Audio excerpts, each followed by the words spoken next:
Nesse momento eu gostaria de apresentar para você a nossa entrevistada desse primeiro bloco. O nome dela é Meng Wu. Ela é especialista em negócios internacionais e ela também é diretora da US Company. E hoje ela vai estar falando para a gente um pouco sobre negócios internacionais. E eu gostaria já de cumprimentar. Meng, seja bem-vinda aqui ao programa Espírita. Sinta-se à vontade. Obrigado pelo convite. Maravilha. Meng, a gente estava conversando nos bastidores, né, sobre negócios internacionais, e a gente estava falando sobre a importância. Você poderia falar para a gente um pouco da importância dos negócios internacionais? É importante a empresa conseguir internacionalizar a tua empresa, né? O que é internacionalizar? É para você poder colocar a tua empresa à disposição para importar ou exportar, né? Proveniente de vários países onde você quiser. E o mais importante disso é que você conheça a cultura ou idioma local que faça um bom negócio. Interessante. Então, é fundamental a empresa ter essa abertura de mente aí para negócios internacionais, né? Sim. E tanto é para crescimento econômico, né? E não é simplesmente, eu estou feliz porque eu quero colocar minha marca em auge, algo dessa forma. Mas sim, de poder crescer a tua empresa, porque uma vez que você parte para a exportação, a tua empresa aumenta o volume, você aumenta a mão de obra, você ajuda a empresa, o país a crescer, né? Você o país, né? Porque a gente está vivendo um momento, querendo ou não, que o pessoal considera de crise, né? E sim, negócios internacionais é fundamental, né? A sua origem, você falou que é chinesa? Taiwanesa. Taiwanesa? É, Taiwan. Taiwan. É vizinho. É vizinho ali, vizinho. Olha só. E deixa eu te falar, você hoje fala 5 idiomas? Falo 5 idiomas. 5 idiomas. E é fundamental para o negociador que faz negociações internacionais, isso é fundamental. Sim, se você não consegue comunicar, então fica difícil você conseguir entrar em segundo patamar, que é conhecer a cultura, né? Sem comunicar, você não consegue descobrir certas coisas na qual a própria cultura ele promove, ou o que você tem que fazer para conquistar eles, para estreitar relacionamentos principalmente. Porque em negócio o mais importante é estreitamento de relacionamentos, né? Entendi. Olha só, interessante. Viu, eu gostaria de perguntar para você, o que faz da pessoa um bom negociador? Quais são as características, assim? Você poderia nos ajudar nesse sentido? Porque às vezes pode ser que alguém esteja nos assistindo e está disposto a implementar isso na empresa, né? Movimentar isso daí, abrir o leque, fazer negociações internacionais. E qual que é as características de um bom negociador? Como eu sempre disse, o principal de tudo é o relacionamento. Então, para você ser um bom negociador, uma vez não pode ser muito tubarão, né? E o outro lado não pode ser muito peixinho. Senão ele te esmaga, ou você esmaga os outros. A gente fala que é golfinho. Golfinho. Né? Golfinho. Entre os termos de que você não pise uma empresa que te forneça por barato. Ou você não venda um produto exorbitantemente caro. Mas que seja do mesmo meio termo e que você consiga continuar negociando em longa data, né? Então, isso eu acredito que seja um bom negociador, porque é um negócio duradouro. Entendi. Duradouro. Sabe que você tem uma cultura muito vasta, eu queria explorar isso, assim, a questão de negociação, né? Cada cultura tem um estilo, né? Tem um estilo. E, por exemplo, você poderia falar de algumas culturas, por exemplo, a China. Como é que é a cultura chinesa para negociar? Chineses, a maioria das vezes, eles negociam por quilo, por metro, por quantidade e por peso, né? Olha só. Então, diferente daqui do Brasil, que você negocia por marca, né? E a marca em si, ela seria muito cara, um produto muito caro, porque você compra pelo nome. Então, na China, o que acontece que você pode registrar uma marca tua e faça em teu nome, né? E lá vai te vender um preço. As pessoas falam que não, mas está barato porque está usando mão de obra errada, né? Que tem exploração infantil. Hoje não tem mais isso. Se você falasse uns 10 anos atrás, teria. Só que essa cultura de briga ainda continua. Se você for na rua, olha que você é estrangeiro, ele te vai dobrar o preço ou triplicar o preço para que você pechinchasse. Olha só, se eles identificar que é estrangeiro, Isso. eles já têm essa conduta. Ele já tem essa conduta automática. Isso né? é só lá ou você acha que em outros países tem isso também? Isso é na China inteira que eu consegui observar, né? Entendi. Então, em outros lugares também, por exemplo, o árabe, para a gente negociar com o árabe, você tem que ter uma negociação. Ele, não questão do preço, mas você tem que brigar com ele de que, esse qualidade eu quero assim, isso aqui eu quero assado, eu quero etiqueta assim, eu quero etiqueta assado, né? Então tem que ter, com o árabe tem que ter esse embate. Eles gostam de um entretenimento diferente, Mais digamos assim. quente ali o negócio. E quando você tem essa briga com ele, pelo preço, pela qualidade, pelo produto, pela modificação e tudo, eles são mais empolgantes para negociar com você. Principalmente mulheres não gostam de negociar, para começar. Da cultura deles não gostam? Não gostam de conversar ou negociar com mulher. Mas a gente conquistou. Olha só. Né? Mas através de alguns amigos meus indianos. Né? Eu só. perguntei como que funciona, como que eu faço para entrar nesse mercado, que é muito difícil. Então, eles foram me dando algumas dicas, né? Que são, árabe, você não pode se vestir com vestido, você tem que estar mais coberta, né? E mostrar que tem posição de negociar e tem posição de colocar o produto lá dentro ou você comprar o produto dele, né? Que a maioria das vezes a gente coloca produto, porque hoje ele é um país de desenvolvimento, está se construindo em tudo, principalmente China fornece muito, o Brasil também, né? Eles praticamente consomem, são grandes consumidores. Sim, com certeza. E no caso o Japão, nessa questão assim de cultura de pechincha, né? Na China eles permitem você pechinchar, o famoso choro, né? Sabe, quando a pessoa fala um preço, você vai lá e chora, né? Pechincha. Na China eles têm essa abertura.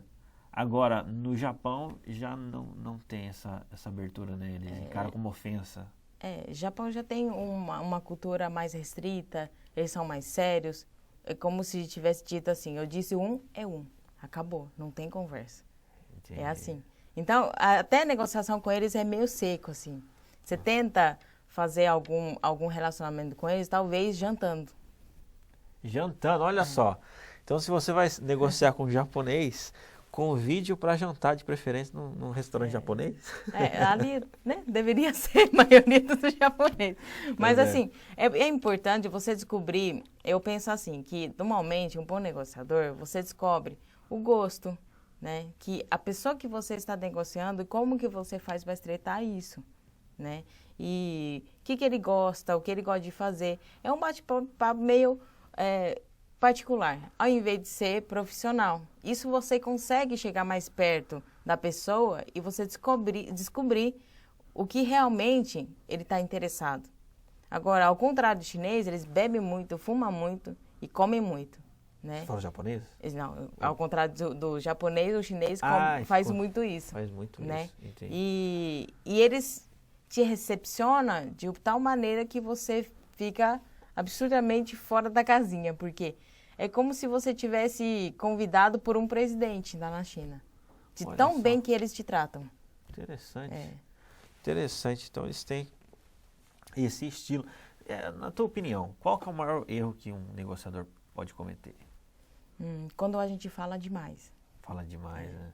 Não pode dar muita carta. Você tem que descobrir primeiro o propósito do outro, né? Para você não ser prejudicado. Tem que descobrir, então, o propósito, a motivação do outro. Porque às vezes você não sabe a intenção do outro lado. Você pode comprar um produto errado, né? Eu digo assim, que hoje a China ele tem uma qualidade realmente muito boa. Só que existe indústria de A a Z. Como você vai selecionar isso? Né? Então, é uma incógnita muito alta. O que você tem que fazer? Precauções, que você tem que ter inspetores, você tem que ter pessoas vigiando por você.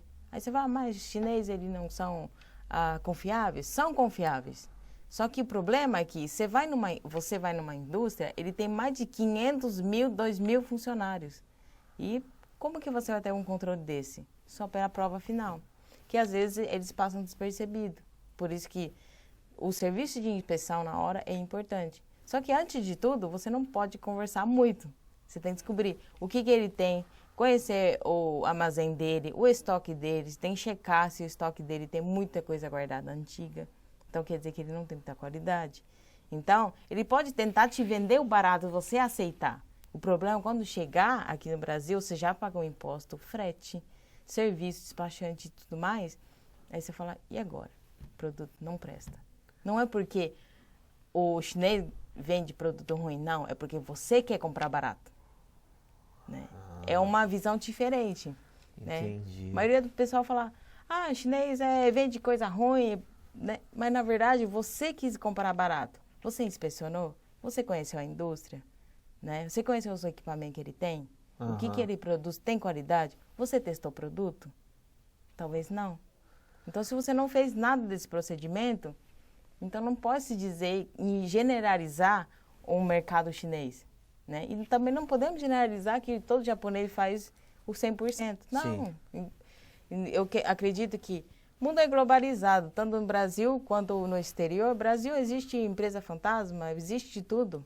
Né? E existem empresas que são bem conceituadas que, até hoje, mesmo em crise, o que acontece? Ela exporta. Por quê? Qualidade. No momento de crise, só sobrevive os que têm qualidade. Qualidade. Interessante, a gente estava conversando nos bastidores sobre crise, né? E você falou que crise, em algumas línguas, tem um sentido diferente.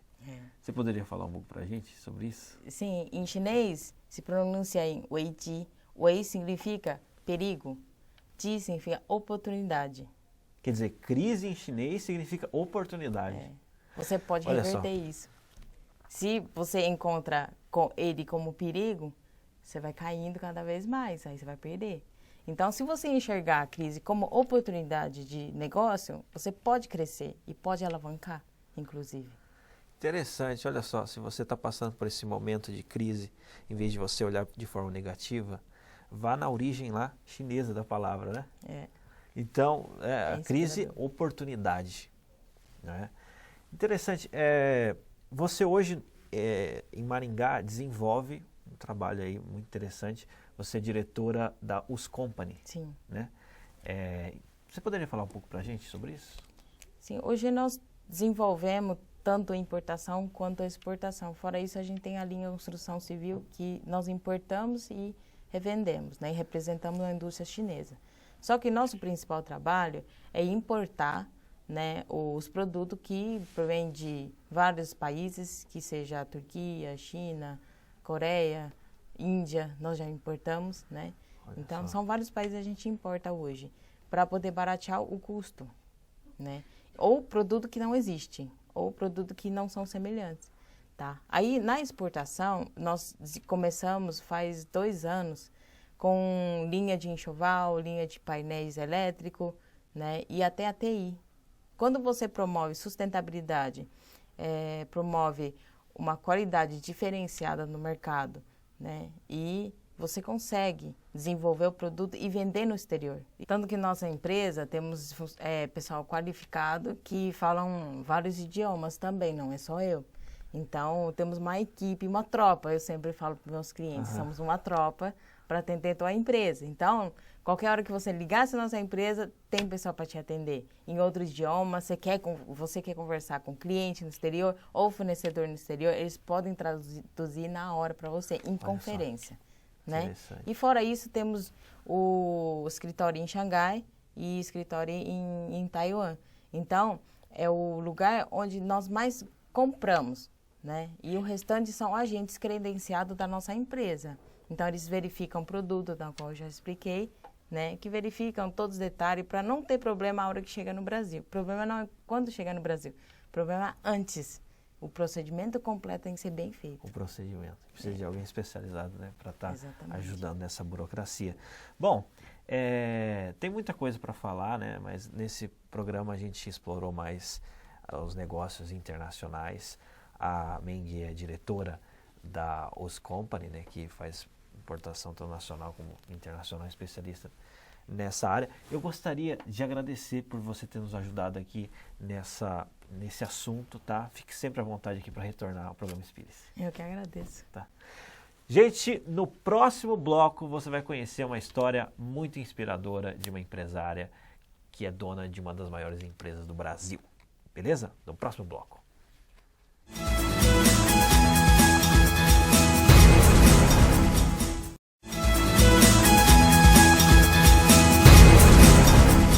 Muito bem, voltamos a apresentar aqui o programa Inspire-se e eu gostaria de informar você que nesse momento nós iremos conhecer a história da sócia e diretora da empresa Reco Lingerie, a Miriam Reco. E nesse momento eu gostaria aqui, com grande satisfação, com grande alegria, de cumprimentar. Miriam, seja bem-vinda aqui ao programa Inspire-se, tá? É uma honra tê-la aqui conosco. A honra é minha. Maravilha. Estar aqui com vocês.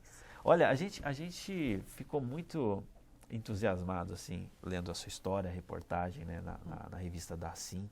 E a gente viu que recentemente você foi homenageada, né, no prêmio Assim Mulher e no prêmio pela Assim, né, Associação Comercial de Maringá. Você poderia falar um pouco sobre isso pra gente? Falo. Primeiramente, o prêmio da empresária do ano, para mim, foi uma surpresa. Porque não é algo que eu tivesse almejado em nenhum momento da minha vida. Mas ele veio, assim, como uma oportunidade ímpar de eu agradecer, né, primeiramente a Deus, agradecer a meu marido que deixou eu viver o sonho dele, porque a Reco Lingerie é fruto do sonho do meu marido, do empreendedorismo dele, do fato dele ser um empreendedor nato. Agradecer à sociedade maringaense, né, que sempre nos prestigiou. Agradecer aos nossos colaboradores. Então eu aceitei e acolhi assim como uma excelente oportunidade mesmo de deixar bem claro, bem explícito o meu agradecimento. Porque se eu recebi esse prêmio, não foi por um mérito só meu, não foi eu não fiz nada sozinha, né? Uhum. Então eu vi mesmo, primeiramente, e vou dizer assim, unicamente como uma oportunidade. Oportunidade. Isso. Interessante. Você disse aí que o seu esposo é empreendedor, também nato, e você também aprendeu bastante, também tem essa garra empreendedora. Você poderia contar um pouco para a gente sobre a sua história, para a gente conhecer, o pessoal conhecer? A minha história como empresária, ela começa, eu como bancária do Banco Bamerindos de Arapongas, namorando um bancário do antigo Banco Mercantil. O Antônio, ele era bancário também. Mas, por ter esse vulcão de empreendedor, ele não conseguiu ficar preso num banco. E começou a vender enxovais. E dentro da venda de enxovais, do mix, ele vendia camisolas, calcinhas. E ficou conhecido até como vendedor de calcinha. Então, eu comecei a minha trajetória de empresária namorando um bancário, noivando com um vendedor de calcinha e me casando com um microempresário, porque em janeiro de 79 ele começou a empresa aqui em Maringá, na Joaquim de Nabuco, 162. Hoje é um prédio muito bonito, mas na época era uma casa bem antiga, que no fundo tinha uma garagem, e ele começou a fábrica ali nessa garagem. Então começou ali com pouca gente. 3 funcionários. 3 funcionários, olha meu só. sogro, a minha sogra que é madrasta, e mais 2 funcionários, né? E eu, para não perder o noivo, cheguei até a fazer calcinha, tá? Eu não gosto de costurar, mas eu cheguei até a fazer calcinha de babadinho, tá? Aí em janeiro de 79 ele deu início, né? Uhum. Ali na garagem. Em setembro nós nos casamos.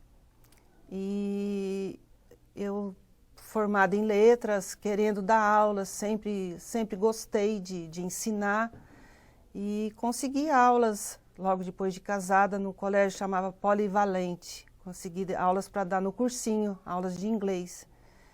E já no primeiro dia de aula, meu marido me convenceu a ir trabalhar com ele. E aí eu entreguei a pasta e a partir de então passei a viver o sonho do Antônio. Entendi. Então você era professora? Professora. Olha só. E aí saiu Com carteirinha do MEC, tudo da época. Olha só. Mas deixa eu te perguntar, nesse caso aí, que desafios você encontrou dentro dessa nova, né, Não, trajetória, né? o desafio foi total. Primeiro, eu fui desafiada pelo amor que eu tinha pelo meu marido, para estar junto com ele, para ajudá-lo, mas de confecção e de lingerie propriamente, eu não tinha nada, absolutamente nada. Para mim foi um desafio de amor, literalmente.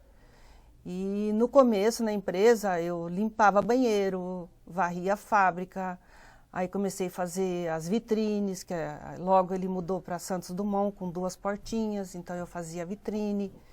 E eu comecei, pela minha experiência no banco, eu comecei a fazer algumas coisas de organização dentro da empresa, né? E logo eu fui vendo a necessidade de criar modelos. E o Antônio tinha um pouco de dificuldade disso, porque ele vinha de uma cultura que ele vendia para várias empresas de lingerie, e ele achava mais cômodo pegar as coisas prontas e copiar. E eu nunca gostei de cópia. E eu comecei a fazer escondido dele as peças. E aí uma funcionária que está conosco até hoje, a Aparecida Carlota Massa, ela tem 38 anos de empresa. Nós temos vamos fazer 39, ela tem 37 agora, vai estar em agosto fazendo 38 anos a Carlota. E a empresa hoje ela tem 39 anos. 38. 38. Vai fazer 39.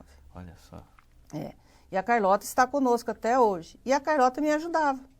Eu dava as ideias, passava as ideias, ela confeccionava e eu punha na loja para vender.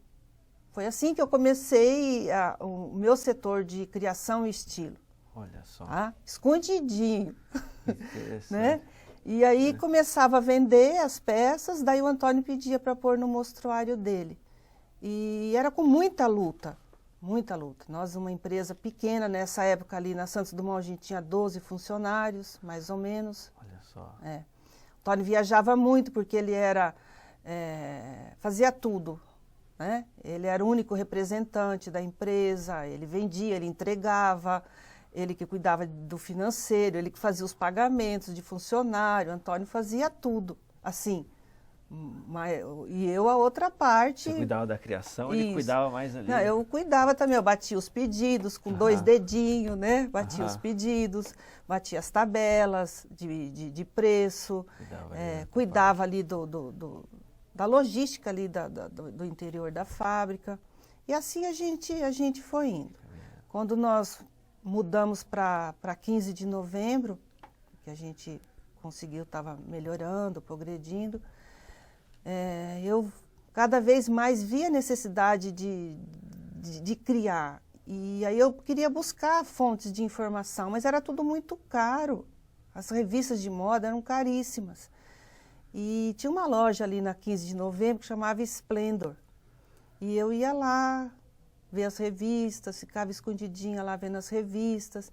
Eu acho que a proprietária deve ter notado, né, meu interesse pelas revistas e indicou o vendedor da Editone para oferecer as revistas para mim. E, como eu disse, era tudo muito caro. As revistas, para mim, naquela época, era inviável. Então, eu fiquei amiga do Joel, que era o vendedor da Editone. Eu comprava uma e ele deixava eu xerocar as informações que eu gostava das outras revistas. Olha só, você vê, né?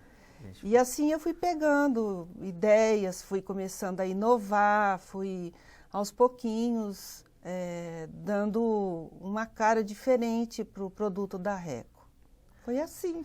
Interessante, é interessante destacar, começou com 3 colaboradores, né? Hoje, para informar o pessoal do programa Inspire-se, hoje a Reco é uma gigante e poderosa empresa do Paraná. Ela faz exportação, né, tanto nacional quanto internacional. Sim, sim. É uma grande empresa, tem várias lojas, tem franquia. Então é uma baita empresa. Você provavelmente está assistindo, conhece a Reco Lingerie. Mas eu gostaria de explorar um pouco para até chegar... Né, aonde estamos. Nesse caso aí, você que você considera assim de erro, né? E o que você considera de acerto nessa trajetória? De erro, o erro faz parte do aprendizado. Não tem como você crescer, amadurecer, sem que você cometa alguns erros. A gente teve épocas de alguns erros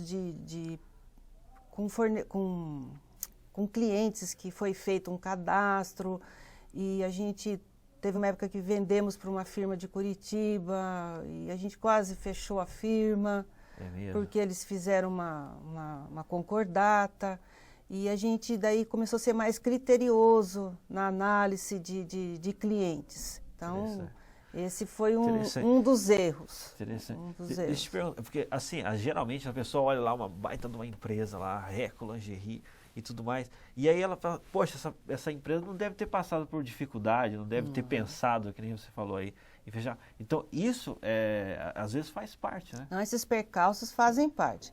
Nessa época, o meu marido, ele e eu, junto, nós aprendemos que nesse afã de vender e de ter o recurso para as suas necessidades, praticamente ele comprometeu nessa venda quase um mês inteiro de produção. Então, nós aprendemos que é melhor você ter pequenas vendas, né, com diversos clientes, do que você focar um mês inteiro da sua produção. Nessa época, essa firma, ela fechou várias outras empresas na qual ela tinha comprado uma quantidade bem grande e comprometido todo o faturamento de pequenas empresas. Nós éramos uma pequena empresa, só não entramos em falência pela graça e misericórdia de Deus. Maravilha. Você falou dos percalços, né? E também e dos acertos. O que você considera como acerto? O que você pode dar de dica para o microempreendedor, a pessoa que está começando e tudo mais? Para o microempreendedor, como nós fomos e começamos, a minha dica é que você nunca deseje ser rico. Trabalhe por amor. Por amor? Uma coisa que sempre me encantou no meu marido foi que ele nunca foi desejoso de ser rico. Ele sempre trabalhou por amor ao trabalho. E eu sempre trabalhei também por amor às pessoas que trabalhavam conosco. Minha preocupação sempre é que eles tivessem dignidade no seu trabalho, né? Então, isso faz muita diferença, porque quando vem a crise, você não se desespera, porque o teu foco não é o dinheiro, o teu foco é o trabalho.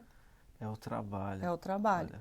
Então, você continua fazendo e dando o seu melhor, independente se a situação está boa ou se ela está difícil. Olha só. Aqui, você sabe, o programa se chama Inspire-se, né? Inspire-se. Então, não tem como não perguntar para você o que te inspira, assim, o que te motiva, sabe? O que realmente é a sua base, assim. Eu queria conversar um pouco sobre isso. Aí, nessa pergunta, eu vou colocar para você qual é a missão da empresa. A missão da Reco Lingerie é cobrir a nudez física, emocional e espiritual. Olha só. Não é só cobrir a nudez física com um pijama, com uma calcinha, com um sutiã. A nossa missão é cobrir a nudez emocional e espiritual também do ser humano. E a gente, como empresa, tem lutado em fazer isso com toda a força da nossa dependência de Deus. Então, o que me inspira é Jesus, porque Jesus ele fez isso e faz isso. Ele olha o ser humano na totalidade do ser humano, corpo, alma e espírito. E essa é a nossa missão. Nós trabalhamos, vamos falar a nível de funcionários, levando a dignidade através do trabalho, através de um salário, né, digno, pontual, mas também levamos o apoio emocional, o cuidado com o ser emocional das pessoas e espiritualmente também, levando aquilo que a gente entende que é o diferencial na face da terra, que é a palavra de Deus, independente de qualquer sistema religioso, certo? Não fazemos proselitismo de maneira alguma. Nós trabalhamos o ser na sua totalidade, corpo, alma e espírito. Interessante. Muito interessante, você vê, muito criativo, né? Tem a finalidade de cobrir a nudez tanto física, né? Emocional e espiritual. Espiritual. Olha só, você é diretora de criação, né? O que você poderia falar para a gente sobre inovação, assim, dicas, assim? O que você poderia também dar de dicas para os nossos telespectadores? Então, eu como diretora de criação, eu posso assim dizer que eu vivo 24 horas por dia buscando ver algo que me traga um diferencial, entendeu? Eu faço lingerie, mas eu me inspiro em tudo, num sapato, numa bolsa, num móvel, na natureza, em tudo. E verdadeiramente eu dependo muito, eu estou sempre em sintonia com o meu Senhor, pedindo que Ele me dê olhos para ver as coisas, de tirar muitas vezes do nada algo diferente para a minha coleção. Eu consigo fazer isso através de temas, né? Através dos temas, onde eu trabalho a missão da empresa. Através dos temas, eu trabalho o físico, o emocional e o espiritual dentro da coleção. E eu sempre tento traduzir isso de uma forma que eles se encaixem. O propósito da coleção com o seu diferencial em materiais, em cores, em uma porção de modelagens diferentes, mas também eu linko com o propósito do momento que a gente está vivendo e o propósito de Deus naquilo. Que legal, que legal, que legal. Interessante mesmo, assim. Isso é uma questão muito interessante, porque a gente, querendo ou não, a gente está diante de uma crise, né? E isso é fundamental, a inovação é fundamental, né? Vou te dar uma dica, posso? Pode, excelente. Qualquer crise, seja ela, você está citando a crise como uma crise material, mas a gente vive crises existenciais, a gente vive crises familiares e tudo. Qualquer crise que você for viver, se coloque na esteira da graça. A graça de Deus, ela nos conduz no meio da crise de uma maneira altaneira, de uma maneira que você nem sente quando você vê, passou. Você já andou em vários aeroportos, né? Sabe aquela esteira que é para te ajudar a chegar mais rápido lá no teu portão de partida? Não tem aquelas esteiras? A esteira da graça é assim, você vai andando e não vai nem sentindo. A graça de Deus é para isso. Olha só. Então, seja uma crise financeira, seja uma crise emocional, se coloque na esteira da graça. E você vai ver como, de repente, tudo passou. Nós começamos a nossa empresa em períodos de crise, passamos enormes crises.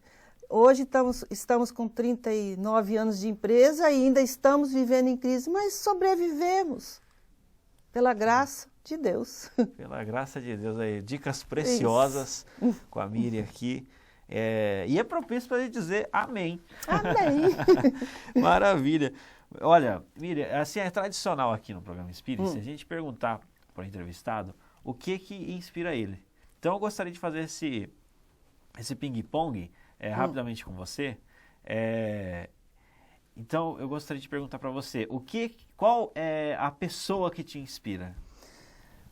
Pelo tudo que eu disse, é até redundante e óbvio que eu vou dizer, a pessoa que me inspira e a qual eu quero ser semelhante e trabalho para isso, desde que eu o conheci, é o Senhor Jesus Cristo. Olha só. Eu quero continuar nesse processo de melhoria contínua como ser humano, até ser bem parecida com Jesus. Maravilha. E um livro que te inspira? Não tem outro, se não for a Bíblia. Maravilha.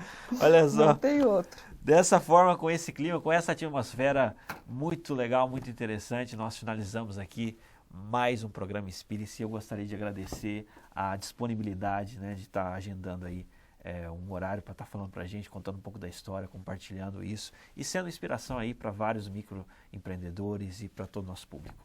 Eu que agradeço a oportunidade. Obrigado. Obrigado, Miriam. Este foi mais um programa Inspire-se. Não deixe de acompanhar sempre, todo programa, uma história diferente, uma inspiração diferente, a sua dose semanal de motivação e inspiração. Muito obrigado pela sua audiência.